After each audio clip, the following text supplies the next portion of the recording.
ব্রেইনের দুইটা সাইড আছে, দুইটা সাইড। একটা সাইড হচ্ছে ডান পাশ। এই ডান পাশটা মানুষকে বলে তুমি ভালো কাজ করো, মানুষের উপকার করো, বিপদে মানুষের পাশে দাঁড়ায় যাও। আর বাম পাশ যেটা আছে সেইটা লেফট সাইড, এইটা হচ্ছে কয় তুমি একটু স্বার্থপর হও, লজিক দিয়ে চিন্তা করে, কয় যে তোমার থাকলে তোমার হবে, মানসিক দিয়ে লাভ কি। এ কয় মানুষের বিপদে যায় যদি তোমার জান যায়। লেফট যেটা, রাইট সাইড লেফট সাইড দুইটাই দরকার আছে, কিন্তু চিন্তা করেন তো কোনটা মানবতার জন্য বেশি দরকার, রাইট না লেফট? রাইট। অন্যের বিপদে আগায় যাওয়া, মানুষকে হেল্প করা, এটা সবচেয়ে রাইটের কাজ। এবং দেখেন আল্লাহ যে বলছে মানুষকে আমি ডানপন্থী করে বানাইছি, ব্রেইনের দেখেন ডানপন্থী, যদিও ব্রেইনের ডান পাশটা শরীরের বাম পাশ, বাম পাশটা শরীরের ডান পাশ নিয়ন্ত্রণ করে, কিন্তু এটা ইন্টারেস্টিং। এবং দেখেন যে এই আছে এখানে কেউ কি আছেন যমজ ভাই বোন আছেন? যমজ ভাই বোন আছে কেউ? আচ্ছা, যমজ যদি কেউ থাকে দেখবেন যে যমজ ভাই বোনদের কিন্তু চেহারা সেম হইতে পারে, সেম, এমনকি ডিএনএ যে আছে সেটাও সেম হইতে পারে, কিন্তু ফিঙ্গারপ্রিন্ট সেম হবে না। এই পৃথিবীতে আদম আলাইহিস সালাম থেকে যত মানুষ আসছে তার মধ্যে কোনো মানুষের একজনের সাথে আরেকজনের ফিঙ্গারপ্রিন্ট মিলবে না।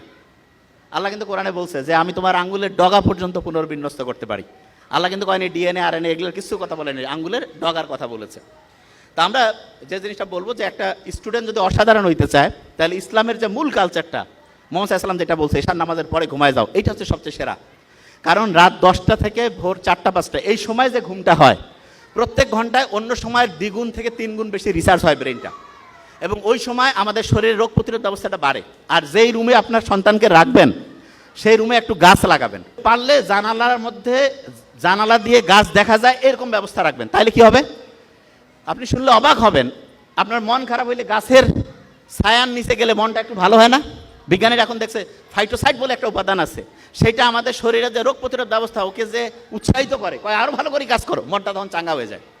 সূর্যের আলোর নিচে প্রত্যেক দিন যাবেন, গেলে দেখবেন যে সূর্যের আলোর যে সানলাইট, সেরোটোনিন ক্ষরণ হবে, মনটা চাঙ্গা হবে, কাজ করতে ভালো লাগবে।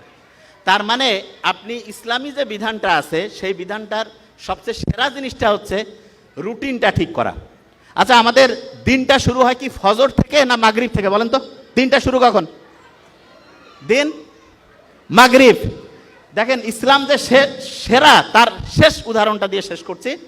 ইসলাম যে সেরা তার প্রমাণ হচ্ছে আপনি যখন তারাবির নামাজ পড়ছিলেন, মাগরিবের ওয়াক্ত সূর্য কি হইলো, চাঁদ উঠলো, আপনি নামাজ শুরু করে দিলেন, ঠিক তো? এই যে মাগরিবের নামাজটা যে আপনি শুরু করলেন, আপনার মাগরিব থেকে দিন শুরু, এবং তারপরে রাতে ঘুমাইলেন, উপর ভোরে সেহরি করলেন, সারাদিন গেল, ইফতার হইল, দিন শেষ। বিজ্ঞানীরা বলতেছে যে সবচেয়ে সেরা রুটিন বানাইতে চায় তার জন্য সবচাইতে সেরা রুটিন ফলো করার বুদ্ধি হচ্ছে মাগরিবের পরে সে রুটিন করবে। বিজ্ঞানীরা এখন দেখতেছে ডায়েরি। তার মানে দেখেন ইসলামের আল্লাহ কি সায়েন্টিফিক, কারণ মানুষকে বানাইছে তো আল্লাহ, এই জন্য মানুষের জন্য কোনটা সবচেয়ে কল্যাণকর সেটা আল্লাহ সেট করছে।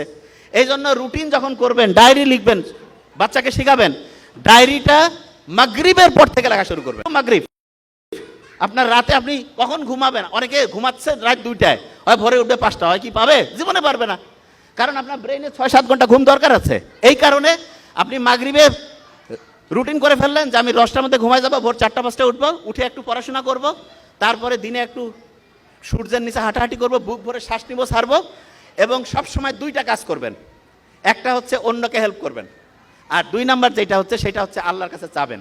বিজ্ঞানীরা দেখছে 2টা কাজ কেউ যদি করে, লাস্ট 2টা কথা, একটা হচ্ছে কেউ যদি সবসময় অন্যকে বিপদে হেল্প করে, আর যদি কেউ হচ্ছে রেগুলার প্রেয়ার করে, তাহলে তার ডিপ্রেশন, অ্যাংজাইটি এগুলোর কারণে মৃত্যুর যে সম্ভাবনা 30% থেকে কমতে কমতে কমতে 0% হয়ে যাবে। তা আমরা আশা করি প্রত্যেকে ইসলামের নিয়মগুলো মানবো এবং অসাধারণ জীবন ব্যবস্থার মধ্যে চলে যাব। Thank you so much. আসসালামু আলাইকুম।